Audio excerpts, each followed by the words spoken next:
God. Countless entities we've worshipped for millennia, but what if our world was shaped by 8 lunar gods instead, each representing a different phase of the moon? These lunar gods are collectively known as Tsukigami. So, how are gods born in the world of Silverlight Scars? Well, it all began with an asteroid. One entirely made out of a unique crystal, something that should not have survived space. When it hit the moon, it carved a massive crater. The sun's heat seeped into the crystal, slowly causing it to melt, and within it, something formed. Life. But not life as we know it. This new lunar life form grew almost instantly, as if it had multiple stages of metamorphosis. Over time, it split itself into 8 equal entities. Each one continued to evolve independently, spreading across the moon into their own respective domains. Thousands of years later, something began to change. Coming from within, light started to emerge, like the birth of a sentient star. The subtle energy of the moon, the radiation of the sun, and the unknown crystal that carried life across the void shaped the birth of the lunar gods. These gods, nearly as old as Earth itself, turned their gaze toward the world below. They believed the moon was too small to contain them, and Earth, far larger, held what they desired, a world of endless possibilities. Just as the sun's light helped shape them into existence, they sent their light towards Earth. Not light in the traditional sense, but something closer to energy. This energy, now known as Lumina, reshaped the molten surface, and slowly, the world began to change. Fire cooled into stone, stone rose into mountains, water gathered into oceans, and from this transformed planet, life became possible. But this outcome took the gods by surprise. Instead of continuously sending Lumina into the planet, now that Earth could sustain life, they began directing it toward anything beneath their gaze, curious to see what would happen. But when each of their creations reached the end of their lives, something unexplainable took place. The Lumina they sent returned to them, slightly stronger than before. And so they continued sending it back for millions of years, unknowingly shaping Earth and all life upon it. They no longer wanted to live on Earth or expand across it. Instead, they were content by simply observing their creations from above. And as civilizations eventually began to rise, these 8 beings would come to be known as the Tsukigami. Though the gods have never left the moon, countless people throughout history claim to have seen them. These accounts shift over time, shaped by fear, belief, and imagination. As the stories change, so does the image of the Tsukigami themselves. The first depiction of the Tsukigami reflects the new moon, Noctumbra, the Infiltration god. Worshipped by thieves, assassins, rebels, and those who have nowhere else to turn. Noctumbra's blessing has long been associated with desperation and survival. To the oppressed and forgotten, Noctumbra is a savior hidden in the shadows, a god who slips through locked doors, bypasses impossible barriers, and returns with the food, medicine, and resources needed to endure another day. But to the wealthy and powerful, Noctumbra is viewed as a demon, a presence that spreads disorder through darkness, a force that reveals secrets meant to remain buried. Ironically, the same elites who condemn Noctumbra often rely on infiltration users to complete their most forbidden and secretive tasks. Across the world, Noctumbra has taken many forms. Some cultures worship the god as a symbol of freedom, believing that no chain is unbreakable and no prison is impossible to escape. Others portray Noctumbra as a trickster, a being that takes what others possess and redistributes it when the world becomes unjust. However, the power of infiltration carries a darker reputation. Since users can enter the minds of others, many associate Noctumbra's blessing with madness and instability. Those who possess the ability to infiltrate the minds of others have the potential to alter, corrupt, or even destroy the thoughts and memories of their targets. Because of this, many fear infiltration users as individuals capable of breaking the very foundation of who someone is. When people believe Noctumbra is near, they speak of hearing the distant ringing of bells echoing through the silence, only for the sound to disappear the moment they realize it is there. Those who claim to have encountered the god describe a strange sensation, as if they are being studied and ridiculed at the same time. They say Noctumbra watches with a sinister grin, as though debating about something unknown before vanishing without a trace. Yet, many believe these encounters are nothing more than hallucinations created by those who possess infiltration abilities, caused by the strange connection between the mind of the user and the minds they invade. Keys are the most common symbol associated with Noctumbra, representing the god's fingers that can open any lock, cross any boundary, and enter anything that exists. Because keys and locks represent both imprisonment and freedom, the meaning of Noctumbra remains divided among civilizations. To some, Noctumbra is a god who unlocks the world. To others, it is a god that breaks it apart. During civil wars, followers of Noctumbra often wear jester masks to conceal their identities and represent rebellion against those in power. The mask has become a symbol of liberation among the lower classes, a reminder that even a nobody from the slums can challenge the mightiest throne.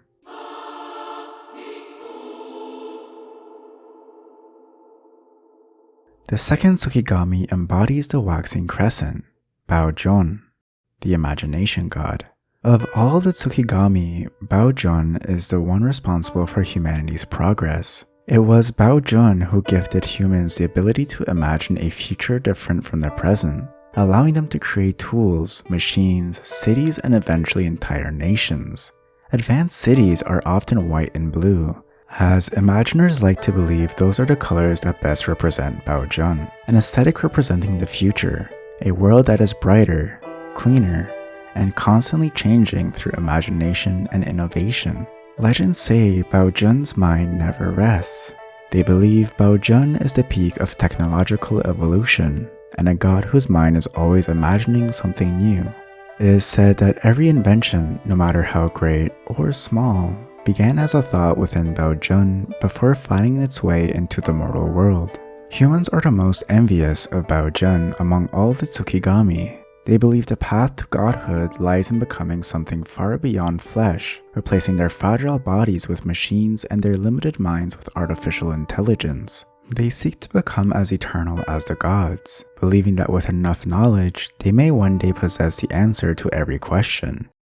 Yet, in their pursuit of perfection, they lose the very thing Baojion gifted them. They abandon their curiosity, their emotions, and their desire to create. For the beauty of imagination is a journey of bringing an idea into existence. True wonder lies in the endless pursuit of discovery. Although one species is believed to resemble Baojion more than any other, the spider-like Animora. They are among the most inventive Animora in existence. Some hide beneath the earth, some run across the water, and others create powerful webs capable of capturing prey many times their size. Because of this, many believe these Animora are miniature reflections of Baojion's endless imagination. However, humans are not the inventive spider they believe themselves to be. Like an insect caught within its own web, humanity can become trapped and enslaved by the very creations meant to make their lives easier. Despite this, Baojion remains one of the most beloved Tsukigami, especially among those born without Lumina. Through invention and creativity, even an ordinary person can stand alongside the lunar born. Baojion's influence has improved the lives of millions and allowed humanity to achieve things once thought impossible. But when technology is pushed too far, humanity loses everything that made them happiest.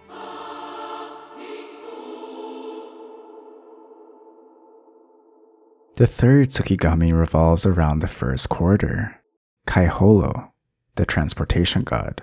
Whether someone possesses the power of transportation or not, Kaiholo is worshipped by all who travel. Sailors, merchants, explorers, and wanderers especially hold Kaiholo in high regard, as their journeys are not merely adventures but the foundation of all their livelihoods. Across countless civilizations, it is common practice for travelers to carve the face of Kaiholo into a small wooden charm before beginning their voyage. These charms are carried for protection, guidance, and good fortune, believed to ensure that the traveler reaches their destination safely, no matter how far they must go. However, the material used to create these charms is considered extremely important. Many merchants and travelers who wish to avoid carving a new charm for every journey instead create permanent ones from stone or other durable materials. Although stone is far harder to carve than wood, these charms are viewed as a dangerous mistake. Unlike wood, stone cannot float.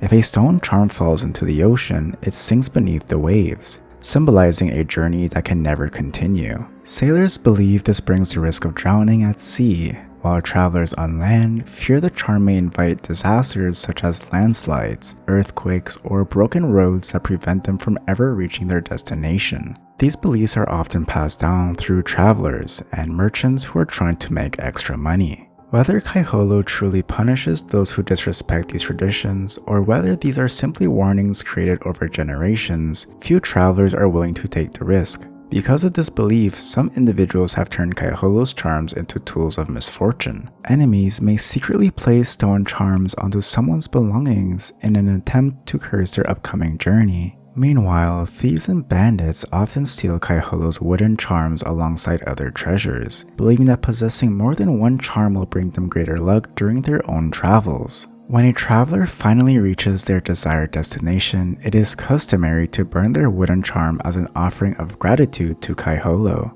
The flame represents the end of their journey and the release of Kaiholo's protection, allowing the traveler to begin a new path without carrying the burden of their previous voyage. However, those who forget this final ritual are believed to carry something far worse than the curse of a stone charm. The unfinished journey remains still attached to them, attracting misfortune wherever they go. Spirits, Animora, and even hostile people may begin crossing their path, as though something unseen continues traveling alongside them.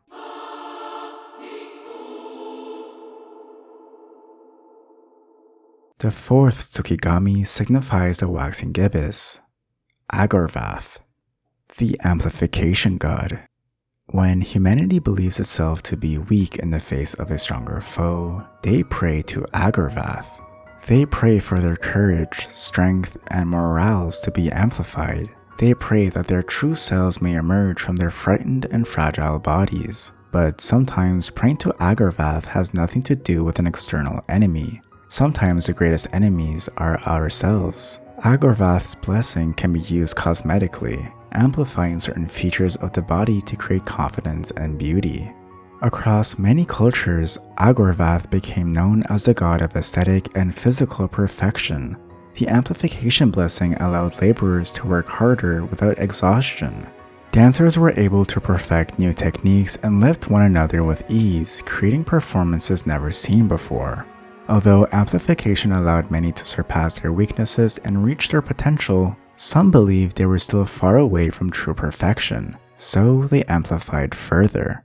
Some bodybuilders believed Agorvath to be extremely muscular. To create this for themselves, they grew their muscles so large that they could barely walk, forced to carry the weight of their own strength. Sharpshooters believed Agorvath to have perfect eyesight, able to see past the horizon. Yet, those who amplified their vision to see across great distances became unable to turn it off. They saw every detail of the world around them, from the smallest imperfections on a person's face to the hidden filth invisible to ordinary eyes, creating new fears and anxieties. Musicians who believed Agorvath was capable of listening to countless voices and melodies at once amplified their own hearing to the point they were unable to find silence.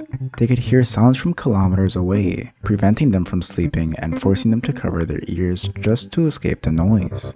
When Agorvath's blessing reached Animora that produced wool, humanity discovered a material unlike any other. This amplified wool could be used for clothing, tapestries, and armor that could last for centuries depending on its strength, believing that any Animora that produced amplified wool were actually growing the god's hair. calling this elite material Agorwool. The wool also protected the Animora that produced it, creating a natural armor that predators could not pierce. Over time, this wool became a delicacy and was often crafted into royal garments worn by rulers seeking to display their connection to Agorvath. Unlike other materials, these garments remained lightweight, soft, and incredibly durable. However, these Animora were never hunted for their wool. Many cultures believed that taking their fur through violence was an insult to Agorvath, and that the wool would lose its strength after the Animora's death. Instead, their wool was gathered only after it naturally shed, as cutting or shaving it would often break the tools used. Throughout history, there have been those who misunderstood Agorvath's blessings. They believed that perfection required endless amplification, that every weakness could be removed and every flaw could be erased. They altered their bodies beyond recognition, increasing their strength, beauty, and abilities until their own bodies became prisons. Anything can become a weakness when amplified beyond its purpose. Because of this, those blessed by Agorvath believe that true perfection comes from understanding what must be improved and what must remain unchanged. True strength does not come from destroying your limits, but from knowing when to surpass them.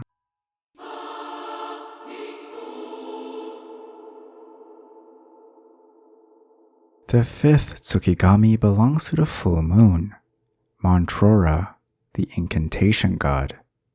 Many believe that every element on Earth originates from Mantraura, that their left arm produced the oceans, mountains, and natural forces that shape the world, while their right arm created every spirit that inhabits the Earth, each of them being a fragment of Mantraura, carrying a small piece of the god's power and consciousness. Through these spirits and elements, Mantraura brings both creation and destruction, allowing mortals to summon fire in icy lands or unleash giant beasts over enemy nations. For centuries, tribes and villages believed that any disaster caused by nature was a sign that they had angered Mantraura. Floods, droughts, storms, and failed harvests were interpreted as punishments from the Incantation god. To regain their favor, they developed elaborate rituals consisting of endless chants, prayers, and ceremonies that could last for days. Entire communities would gather to recite ancient incantations, believing that the correct words, spoken with enough devotion, could reach Mantraura and restore balance to their villages. When these rituals failed, some desperate tribes turned to sacrifice. They believed that each element required an offering connected to its own essence. Aquatic Animora were sacrificed to bring forth rain, replenish rivers, and restore water to dying lands. Insect Animora were offered to strengthen the earth, restore fertility to the soil, and ensure successful harvests. Aerial Animora were sacrificed to calm violent winds, stop destructive storms, and protect their homes from the skies above. Reptilian Animora, believed to carry the heat and power of fire within their bodies, were offered to suppress raging flames, calm volcanic eruptions, and prevent destructions caused by fire. However, during the most devastating disasters, some tribes believed that only sacrificing the strongest Lumina wielder of the village could reach Mantraura. Before sacrificing them, these tribes first attempted to capture and kill a spirit, believing that destroying one of Mantraura's fragments would force the god to acknowledge their suffering. They believed that the spirit's essence would act as a message, carrying their prayers directly to Mantraura and ensuring that the sacrifice would not be ignored or wasted. Only after days of chanting, the death of a spirit, and the completion of the final ritual would they offer their strongest, believing that such a big sacrifice could rebalance the harmony among the elements. Sometimes by pure coincidence, their rituals appeared to succeed. Rain would fall after an offering, storms would disappear, fires would die out, and crops would recover. These rare moments became undeniable proof to the tribes that their sacrifices had worked, with each success strengthening their beliefs and being passed down through generations. But Mantraura never demanded these offerings. The elements moved according to nature, indifferent to the sacrifices made in its name. Yet every coincidence reinforced their faith, while every failure convinced them that they had not given enough. Over time, some tribes had sacrificed their animals, their resources, and eventually their own families. unknowingly destroying themselves in an attempt to please a god who had never asked for their suffering.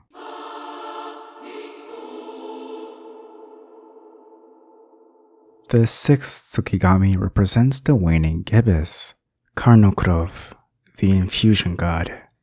In ancient times, when death battles between men were treated as sport, warriors blessed by Carnokrov would fuse themselves with powerful beasts to gain inhumane strength. Those who carried the Infusion blessing quickly rose through the ranks, becoming legends of the arena. But as champions grew stronger, so did the challenges set before them. Kings began creating their own monstrosities. Leopards were fused with bears, rhinoceroses with apes. Flesh was stitched to flesh, creating creatures never meant to exist. Each new beast tore apart the champions that came before it, forcing the next gladiators to become even stronger. And so the arenas became an endless cycle of bloodshed and fusion, all under the watchful gaze of Carnokrov.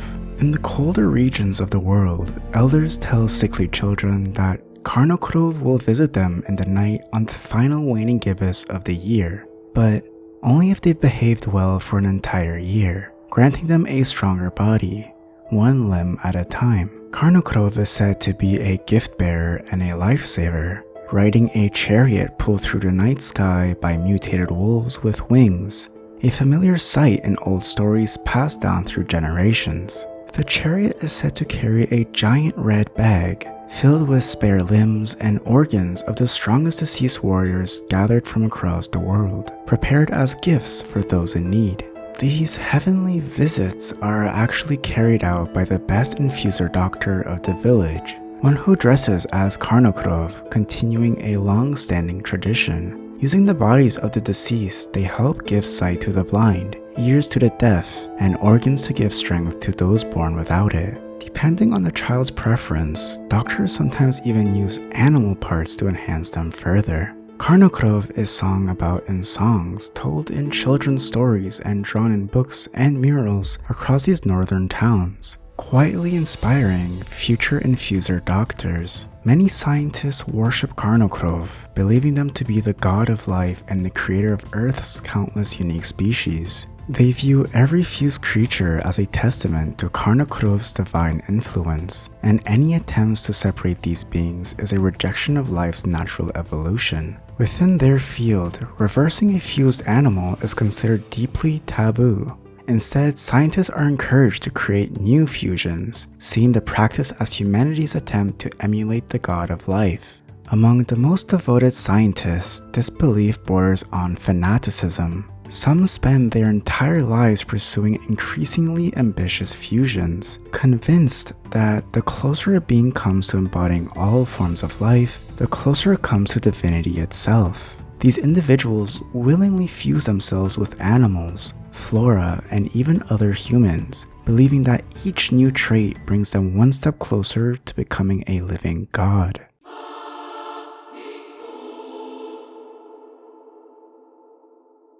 The seventh Tsukigami is tied to the last quarter, Emoxtlia, the education god.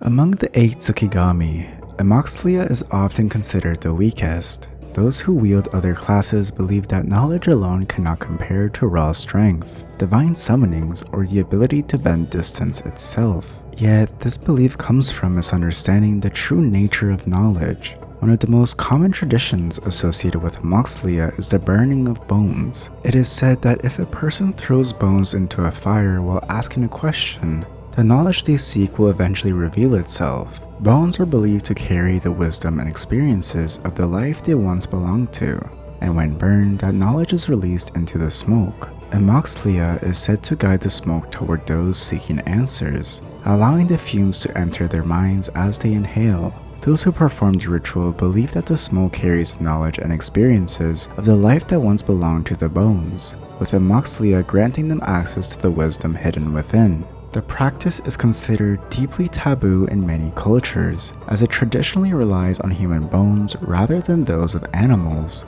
The remains of inventors, scholars, philosophers, and other great minds are especially sought after, as many believe their bones contain greater knowledge than those of ordinary people. Because of this, tombs and burial sites belonging to famous intellectuals are often heavily protected from grave robbers seeking answers from the dead. Some tribes and kingdoms believe wisdom does not reside within the mind or the bones, but within hair itself.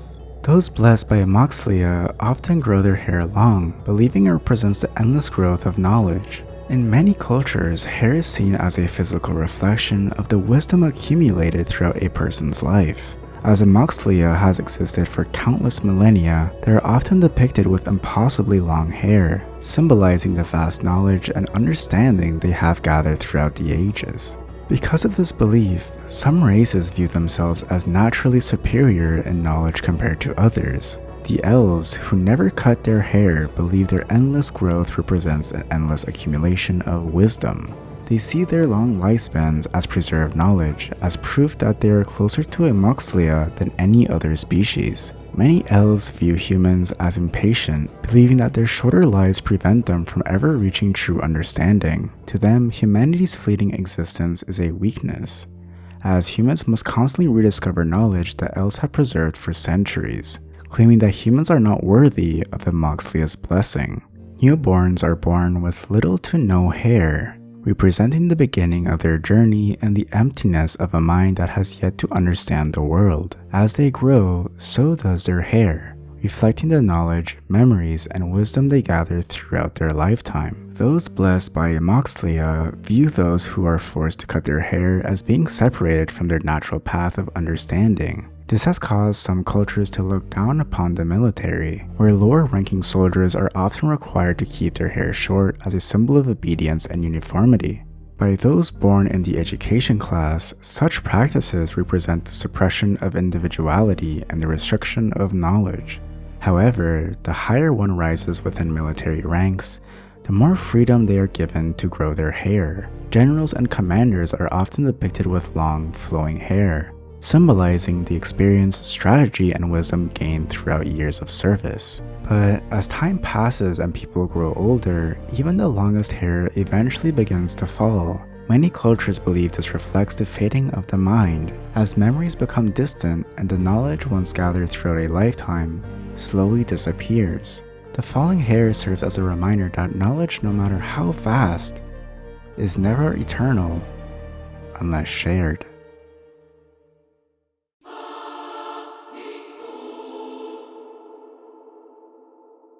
The last Tsukigami is linked to the waning crescent, Rayuki, the restoration god. Rayuki is believed to represent the preservation of all things, the desire to ensure that nothing that has existed is ever truly forgotten. Because of this, those blessed by Rayuki have sacred traditions for those who have passed away. Before burial, the deceased are wrapped in layers of carefully prepared cloth, preserving the body as a vessel that once carried their memories, emotions, and experiences. Followers believe that after death, the soul continues to exist in a realm invisible to humans. Each soul may choose to wander freely or leave behind an imprint on an object they cherish most during life. A wandering soul can travel almost anywhere, though some homes are protected by spiritual barriers created by the spirits already living there. These barriers prevent unfamiliar spirits from entering, meaning some souls may be unable to reach the loved ones they left behind. When a soul becomes attached to an object, families often preserve it as an heirloom, carefully cleaning it and maintaining it through generations. These objects are never sold or discarded, as destroying them is believed to erase a piece of someone's existence. Those blessed by Rayuki believe that as long as an item is remembered and cared for, the connection between the living and the dead remains. But when family members pass away, move locations, or sell these priceless objects, the spirits are thought to mourn, endlessly searching for the family they were separated from. However, as their existence slowly fades from memory, their sorrow can turn into resentment. Yet, Rayuki is believed to accept all things, wishing that nothing should remain forgotten or without purpose. Because of this belief, people often welcome forgotten objects into their homes as if they were welcoming a new member of their family, showing them around and making them feel special.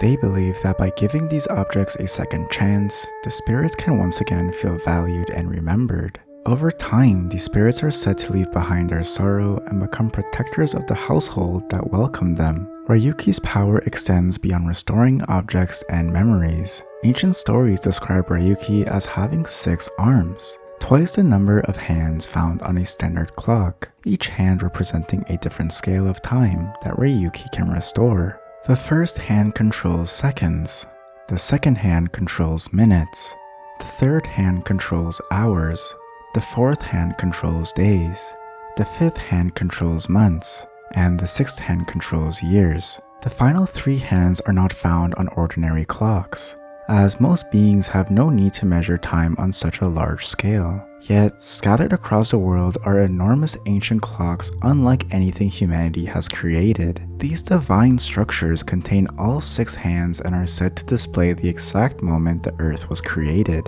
No one really knows who built them or how long they've existed. Many believe that these impossible structures were created by Rayuki as a reminder that the world itself has history worth preserving. However, these clocks do not possess the power to rewind time. They only record it, as it is only Rayuki that can turn the hands of time.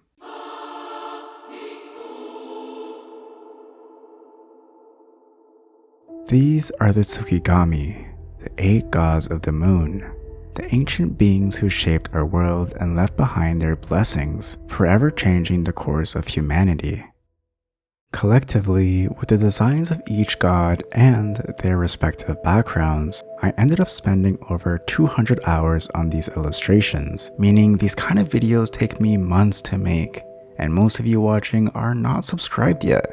My goal is to reach 100,000 subscribers, and once I get there, I'll release the first chapter of my manga, Silverlight Scars. If you want to support my channel and see my manga, subscribing really helps. Now back to the video. The Tsukigami live as equals.